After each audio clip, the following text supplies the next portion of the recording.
नमस्कार दोस्तों, the mindset के चैनल पे आपका एक बार पुनः स्वागत है। मैं हूं सुभाष। दोस्तों, आज एक ऐसी मुद्दे पे बात करना चाह रहा हूं जो ट्रेंडिंग में है। मकान। आज हर नौकरी पेशा आदमी, हर शहरी आदमी अपना मकान चाहता है। अच्छी बात है, मकान चाहता है, लेकिन ईएमआई पे मकान खरीद करके वो लोग इतने परेशान हो जा रहे हैं कि समझ में नहीं आ रहा। अपने आप को ही कैद कर ले रहे हैं। ईएमआई का बोझ 20 साल के लिए, 25 साल के लिए। कुछ लोगों की सर्विस कम है तो जब तक फुली सर्विस में तब तक के लिए लोन पे मकान ले रहे हैं। अब वो लोन उनके सैलरी का 60% सेव अप हो जा रहा है। उस लोन को चुकता करने के चक्कर में ना बच्चे को सही से एजुकेशन दे पा रहे हैं, ना कहीं छुट्टियां वीकेंड पे मना पाते हैं, ना कहीं आना है, ना कहीं जाना है कि कहीं हमारी सैलरी ईएमआई ना पड़ जाए। ईएमआई नहीं कटेगी तो फिर ऐड ऑन हो जाएगी, उस पर भी इंटरेस्ट लगेगा। यानी मकान तो आप ले रहे हैं दिखावा में कि हमारे दोस्त ने मकान ले लिया, उसने चाबी फेसबुक पे डाल दी, यूट्यूब पे डाल दी, अपना फेसबुक पे इंस्टाग्राम पे चाबी डाल देते हैं कि हमने एक बहुत बड़ा तीर मार लिया। वो तीर तब तक तो अच्छी लग रहा है जब तक फेसबुक पे है। उसके बाद जब पहली ईएमआई आ रही है तभी से पता चल जा रहा है कि हाँ, कितना बुरी तरह से हम फंस गए। उसके बाद कागज आपका है नहीं, मकान में आप रहेंगे नहीं। क्यों?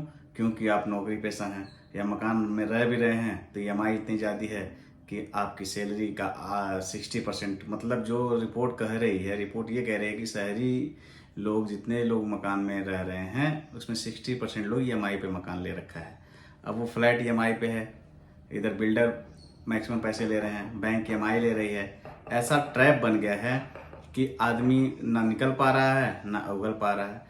अब मैं आपको ये बताना चाह रहा था कि ईएमआई पे मकान लेना कोई ज़रूरी नहीं है। आप रेंट पे रहिए, ईएमआई का पैसा जो कट रहा है उस पैसे को 5 साल 10 साल सेव कर लीजिए, फिर आप मकान लीजिए। अगर आपको लगता है कि नहीं मुझे मकान चाहिए ही चाहिए तो मकान लीजिए, कोई मना नहीं कर रहा है। लेकिन अपनी पूरी सुविधाओं को कैद करके मकान लेना वाजिब नहीं है।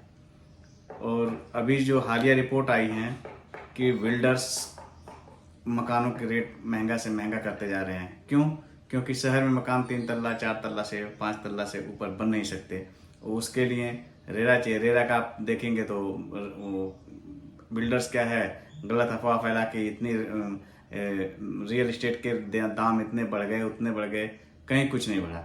आप उतना पैसा का एसआईपी करिए या कहीं ऐसे फंड में लगाइए या ज़मीन कहीं ले लीजिए। उस ज़मीन को 2 साल 3 साल 4 साल 5 साल बाद वही पैसा आप बेच के आप एक मकान बनवा सकते हैं। मेरा आप लोगों को यही सुझाव है कि ईएमआई पे बिल्कुल ही मकान मत लीजिए। अगर नहीं समझ में आता है तो आप जो लोग लिए हैं, आपके अगल बगल में ऐसा कोई नहीं है जिसके अगल बगल में लोगों ने ईएमआई पे मकान ना लिया हो। आप उनसे मिलिए, उनसे पूछिए और सही सही उनसे कहिए कि सर सही सही आप बताइए हमें कि इसका क्या फ़ायदा है क्या।